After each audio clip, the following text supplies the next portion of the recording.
Hello everyone, welcome to Prateek IQ। आज हम लोग देखेंगे NCERT साइंस MCQ सीरीज का पार्ट 2। इसमें हम लोग क्लास 6 से लेके क्लास 12 तक का साइंस MCQ कवर कर रहे हैं। तो आते हैं आज के पहले क्वेश्चन पे। A mixture of iodine and sand can be separated by. आपके पास ऑप्शन है, option A decantation, option B centrifugation, option C filtration, option D sublimation. तो क्वेश्चन आपसे पूछ रहा है कि अगर आयोडीन और सैंड का बालू का मिश्रण हो तो उसे कैसे अलग किया जा सकता है। ऑप्शन क्या क्या है? Decantation, centrifugation, filtration and sublimation. तो करेक्ट आंसर क्या हो जाएगा? Option D will be the correct answer, sublimation. Hindi में क्या बोलते हैं? उधरोपातन। इसमें क्या करते हैं कि जब हम लोग हीट करेंगे ना तो आयोडीन क्या होगा? वेपर में चेंज हो जाएगा। आयोडीन क्या होगा? वेपर में चेंज हो जाएगा और बाद में उसे कंडेंस करके अलग कर लिया जाता है और सैंड क्या होता है? अलग हो जाता है। तो यहाँ पे करेक्ट आंसर क्या हो जाएगा? Option D will be the correct answer, sublimation. अच्छा, अगर यहीं पे पूछते आयोडीन की जगह पे नेफ्थलीन, अगर नेफ्थलीन और बालू का मिश्रण हो, सैंड का, नेफ्थलीन और सैंड का मिश्रण हो तो कौन सा मेथड यूज करते हैं? उस केस में भी क्या यूज करते हैं? सब्लिमेशन मेथड ही। उसमें क्या करेंगे? हीट करेंगे, नेफ्थलीन क्या होगा? सीधे कन्वर्ट हो जाएगा वेपर में और सैंड अलग हो जाएगा। फिर इसको हम लोग नेफ्थलीन को अलग से स्टोर कर लेते हैं कंडेंस करके। नेक्स्ट क्वेश्चन पे आते हैं, क्वेश्चन नंबर 2 पे। A mixture of tea leaves and iron filings can be separated by. आपके पास ऑप्शन है, option A filtration, option B evaporation, option C separating funnel, option D magnet. देखो यहाँ पे इस क्वेश्चन को कैसे सॉल्व करना है। यहाँ पे आयरन फिलिंग है ना, तो जाहिर सी बात है मैग्नेट का यूज होता होगा। तो यहाँ पे करेक्ट आंसर क्या हो जाएगा? Option D will be the correct answer, magnet. Question number 3 पे आते हैं। और एक चीज़ और, सारे क्वेश्चन क्लास 6 के हैं। क्लास 6 NCERT के सारे क्वेश्चन हैं। क्वेश्चन नंबर 3 पे आते हैं। ए mixture of mustard oil and kerosene oil can be separated by. तो क्वेश्चन आपसे पूछ रहा है कि मस्टर्ड ऑयल और केरोसिन ऑयल का मिश्रण है, उसे अलग कैसे कर सकते हैं। आपके पास ऑप्शन है, ऑप्शन ए सब्लिमेशन के through, option B evaporation, option C separating funnel, option D filtration. तो यहाँ पे करेक्ट आंसर क्या हो जाएगा? Option C will be the correct answer, separating funnel से। करेक्ट आंसर क्या हो जाएगा? ऑप्शन सी। क्वेश्चन नंबर 4 पे आते हैं। A method of separation used when the components of mixture are of different size is known as. Question आपसे पूछ रहा है कि उस मेथड को क्या कहते हैं जिसमें डिफरेंट साइज के मिक्सचर का कंपोनेंट हो। ठीक है, आपके पास ऑप्शन है, ऑप्शन है separation, option B winnowing, option C sieving, option D none of these. तो करेक्ट आंसर क्या हो जाएगा? Option C will be the correct answer, sieving. Sieving को क्या बोलते हैं? छानना या चालना। जैसे होता है ना, हम घर में जब आटा को चालते हैं तो चोकर जो होता है ऊपर आ जाता है और आटा क्या होता है? नीचे आ जाता है। इसी मेथड को क्या बोलते हैं? सीविंग। तो यहाँ पे आपका करेक्ट आंसर क्या हो जाएगा? Option C will be the correct answer. Next question पे आते हैं, क्वेश्चन नंबर 5 पे। Which of the following is are condition for work done. इसमें से कौन सा जो कंडीशन है वर्क डन के लिए होता है? पहला है, a force should act on an object. उस ऑब्जेक्ट पे फोर्स लगना चाहिए। और सेकंड क्या बोल रहा है? The object must cover distance. देखो क्लास 6 का क्वेश्चन है और बहुत ही अच्छा क्वेश्चन है। तो यहाँ पे करेक्ट आंसर क्या हो जाएगा? देखो, किसी भी वर्क डन करने के लिए किसी भी ऑब्जेक्ट पे आप वर्क तभी करोगे जब आप उसे फोर्स लगाओगे। तो ये तो बिल्कुल सही है, स्टेटमेंट 1 तो बिल्कुल सही है। सेकेंड स्टेटमेंट पे आते हैं, the object must cover distance. नहीं, यहाँ पे डिस्टेंस की जगह पे क्या होना चाहिए? Displacement.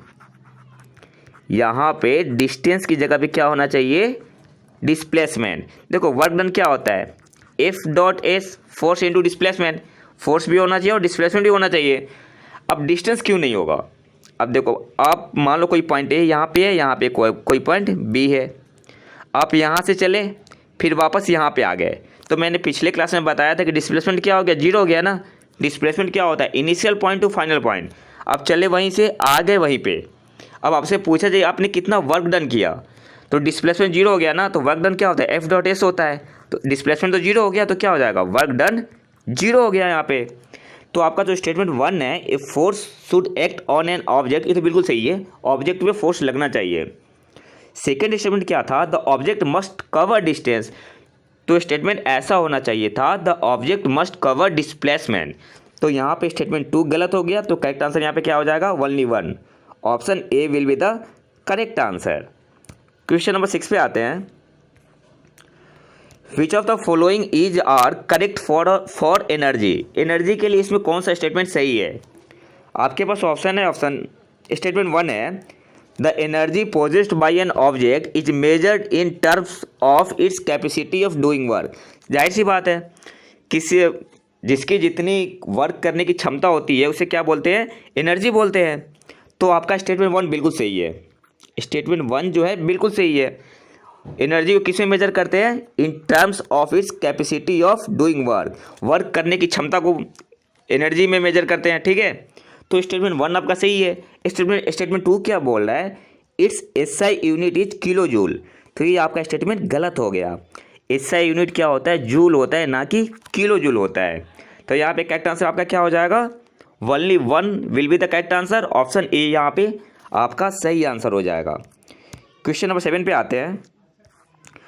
Which of the following is are correctly match. अब देखो यहाँ पे स्टेटमेंट 1 क्या है, काइनेटिक एनर्जी मोशन, तो ऑप्शन 1 स्टेटमेंट 1 सही है।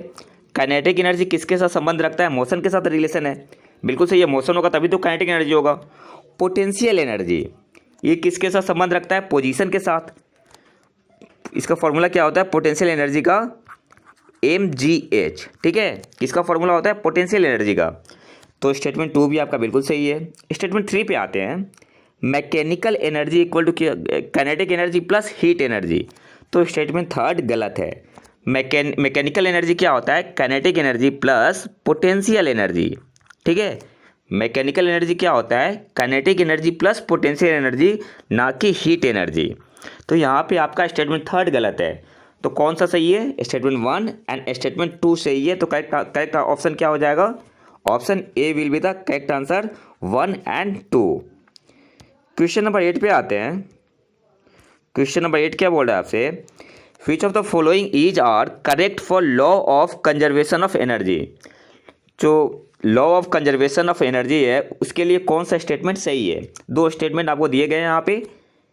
पहला स्टेटमेंट क्या बोल रहा है, energy can be converted from one form to another, बिल्कुल सही है। एनर्जी क्या होता है, एक फॉर्म से दूसरे फॉर्म में कन्वर्ट होता है। और एक चीज़ और जानते हैं, energy can neither be created, energy can neither be created nor destroyed. Energy को ना तो हम क्रिएट कर सकते हैं ना डिस्ट्रॉय कर सकते हैं, वो बस एक फॉर्म में दूसरे फॉर्म में चेंज हो जाता है। तो सेकेंड स्टेटमेंट क्या है, इट कैन बी क्रिएटेड, तो एक गलत ऑप्शन है, स्टेटमेंट गलत है। तो यहाँ पे आपका सही क्या हो जाएगा, केवल स्टेटमेंट 1 सही है। तो करेक्ट आंसर क्या होगा, option A will be the correct answer, only 1। Question number 9 पे आते हैं। Which of the following is are use of multiple reflection of sound. इनमें से कौन सा मल्टीपल रिफ्लेक्शन साउंड के लिए यूज किया जाता है। आपके पास ऑप्शन है, option A megaphones, option 2 stethoscope, option 3 क्या है, स्टेटमेंट 3 क्या है, ऑप्टिकल फाइबर। देखो ऑप्टिकल फाइबर का तो यूज नहीं करते हैं, ये तो यूज करते हैं टोटल इंटरनल रिफ्लेक्शन के लिए, ठीक है। यहाँ पे आपका करेक्ट आंसर हो जाएगा 1 एंड 2। कौन सा ऑप्शन में है, ऑप्शन बी में है। तो करेक्ट आंसर आपका यहाँ पे क्या हो जाएगा, option B will be the correct answer. Multiple reflection of sound के लिए क्या यूज करते हैं, एक तो हो गया मेगाफोन्स और दूसरा जिसे हॉर्न्स भी बोलते हैं, और स्टेथोस्कोप। तो 1 एंड 2 आपका यहाँ पे सही आंसर हो जाएगा। और आज के आखिरी क्वेश्चन पे आते हैं, क्वेश्चन नंबर 10 पे। Which of the following is are true for ultrasound. Ultrasound के लिए इन निम्नलिखित में से कौन सा कथन सही है। आपका पहला स्टेटमेंट क्या है, ultrasound it is a low frequency sound. तो यहाँ पे ऑप्शन गलत है। देखो अल्ट्रासाउंड क्या होता है, हाई फ्रीक्वेंसी साउंड होता है, तो ये तो गलत हो जाएगा आपका, स्टेटमेंट 1 गलत है। अल्ट्रासाउंड आपका क्या होता है, हाई फ्रीक्वेंसी साउंड होता है। स्टेटमेंट 2 पे आते हैं। It is use to detect flaws in a metal block. Flaws का मतलब क्या होता है, दोष, ठीक है। फ्लॉज को हिंदी में क्या बोलते हैं, दोष।